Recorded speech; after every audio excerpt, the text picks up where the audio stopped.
जितना एक्साइटेड होकर मैं सीरीज के एपिसोड को देख रहा हूँ उतना ही ज्यादा मैं बोर हो रहा हूँ। आई मीन स्टोरी ठीक है बट वो डिटेक्टिव वाली फील नहीं दे पा रही है। लैंटर्न्स का एपिसोड टू रिलीज हो चुका है जहाँ जॉन ने कुछ इम्पॉसिबल कर दिया है जिससे हेल जॉर्डन शॉक हो गया है। एपिसोड में हमें सिनेस्ट्रो देखने को मिल गया है जो कि जेल में बंद है। मैन हंटर आखिर कौन है, तो इस सभी चीजों के बारे में हम बात करेंगे। हेलो एवरीवन, मैं हूं Gaurav, this is my channel cut to Gaurav. तो सबसे पहले बात करते हैं हम स्टोरी की। देखो 2016 के रश विले में हुए इवेंट के बाद कहानी आगे बढ़ रही है जहाँ हेल जॉर्डन जॉन को एकदम से उड़ने की ट्रेनिंग के लिए कह देता है। अब हेल अपनी रिंग जॉन को देता है और वो ट्राई करता है उड़ने की, मगर वो ऐसा नहीं कर पाता, लेकिन वो उससे एक चिड़िया बना लेता है। और जैसे ही जॉन अपनी रिंग उतारकर वापस हेल को देता है, अब हेल यहाँ शॉक हो जाता है उसे ये देखकर कि रिंग उतारने के बाद भी चिड़िया गायब नहीं हुई है, क्योंकि हेल ऐसा नहीं कर सकता। वही फिर हेल उससे कहता है कि उसकी रिंग डिस्चार्ज होने वाली है और उसके लिए उसे लैंटर्न की जरूरत पड़ेगी, तो उसके घर जाकर लैंटर्न्स लेकर आ जाए। तब जॉन समझ जाता है कि सिर्फ लैंटर्न लेने के लिए उसने सुबह सुबह जॉन को उठाया, ना कि उड़ने की ट्रेनिंग के लिए। खैर इधर जॉन निकल जाता है लैंटर्न्स लेने के लिए हेल जॉर्डन के घर, और हेल जॉर्डन रश विले में इन्वेस्टिगेट करता है लास्ट इंसिडेंट को, क्योंकि हेल को पता चलता है कि हेल जॉर्डन को वैसे भी शक हो गया था लास्ट एपिसोड में, मगर यहाँ उसका शक और बढ़ रहा है क्योंकि हेल को पता चल जाता है कि स्टेडियम में जो मेटल डिटेक्टर है वो एक्चुअली में एलियन डिटेक्टर है, जो कि एक बहुत ही एडवांस मशीन है इंसानों के लिए जिसे विलियम मैकन ने बनाया है। अब यहाँ से हेल जॉर्डन का शक बढ़ जाता है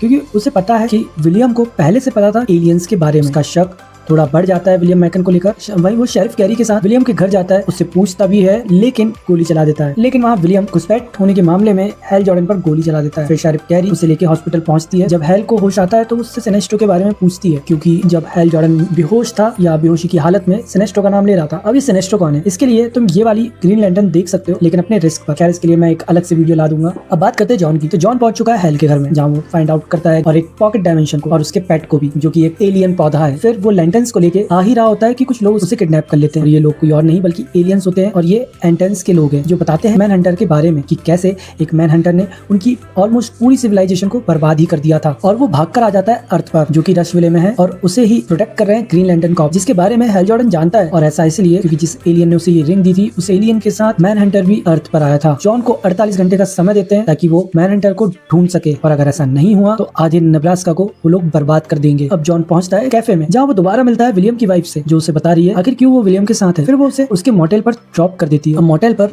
हेल जॉर्डन जॉन का वेट कर रहा होता है, जहाँ जॉन गुस्से में हेल को सब कुछ बता देता है। तभी हेल को कुछ ध्यान आता है और वो चला जाता है सिनेस्ट्रो से मिलने और कुछ जवाब पूछने, जैसे मैन हंटर्स के बारे में, और यही एपिसोड एंड हो जाता है। अब इस एपिसोड में काफी सारे सवाल है, कुछ इंटरेस्टिंग है जिनके बारे में मैं बात करूंगा। जैसे पहला है हाउ डिड ही डू। जब जॉन उस चिड़िया को बनाता है रिंग की हेल्प से, तो रिंग उतारने के बाद भी चिड़िया गायब नहीं होती, और ये चीज देखकर हेल जॉर्डन भी हैरान हो जाता है क्योंकि वो ऐसा नहीं कर सकता, और वो ये समझ जाता है कि जॉन की विल पावर बाकी ग्रीन लैंटर्न से कुछ ज्यादा ही अलग है। अब ऐसा इसलिए क्योंकि जॉन जिन चीजों को कंस्ट्रक्ट करता है उसे प्रॉपर आर्किटेक्ट और डिजाइन के साथ बनाता है, ना कि सिर्फ ऊपरी हिस्से की बनावट को इमेजिन करके, जिस वजह से रिंग के बाद भी जॉन के द्वारा बनाई गई चीजें एग्जिस्ट कर सकती है। दूसरे क्वेश्चन की बात करें तो वो है कौन है मैन हंटर। तो देखो गार्डियंस ऑफ द यूनिवर्स ने ग्रीन लैंटर्न कॉर्प्स से पहले मैन हंटर क्रिएट किए थे। उनका पर्पस था यूनिवर्स में लॉ ऑर्डर मेंटेन करना और क्राइम को कंट्रोल करना। बेसिकली गार्डियंस की इंटरगैलेक्टिक फोर्स। अर्थ पर एक मैन हंटर है जिसने किसी का रूप ले रखा है, आखिर वो कौन है। अब यहाँ मेरे पास एक थ्योरी है जो काफी इंटरेस्टिंग है। यहाँ काफी लोगों को लग रहा होगा जॉय मकान ही मैन हंटर है, क्योंकि उसका कैरेक्टर बहुत ही ज्यादा मिस्टीरियस रहा है। और इस एपिसोड में वो जॉन को भी बता रही है कि वो विलियम के साथ सिर्फ इसलिए है क्योंकि वो बहुत ही ज्यादा प्रोटेक्टिव है, उसे लेके उसे बेटर सिक्योरिटी प्रोवाइड कर देगा। और अभी मैन हंटर को क्या चाहिए, सिक्योरिटी। सो मेरी थ्योरी के अकॉर्डिंग मैन हंटर है, लेकिन शेरिफ कैरी केन। अब देखो इसके लिए मेरे पास कुछ सॉलिड हथियार है जो आपको भी सोचने पे मजबूर कर देंगे। अगर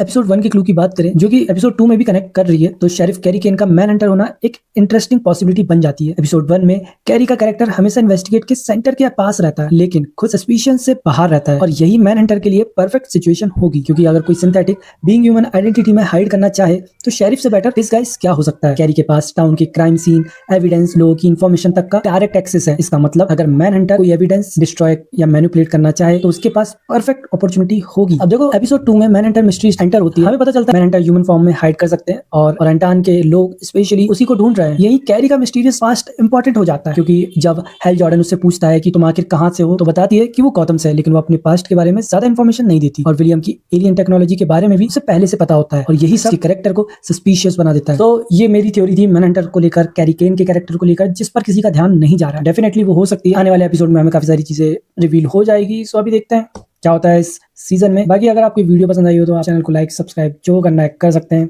वीडियो को शेयर कर सकते हैं। मैं मिलता हूँ आपसे नेक्स्ट वीडियो में, तब तक के लिए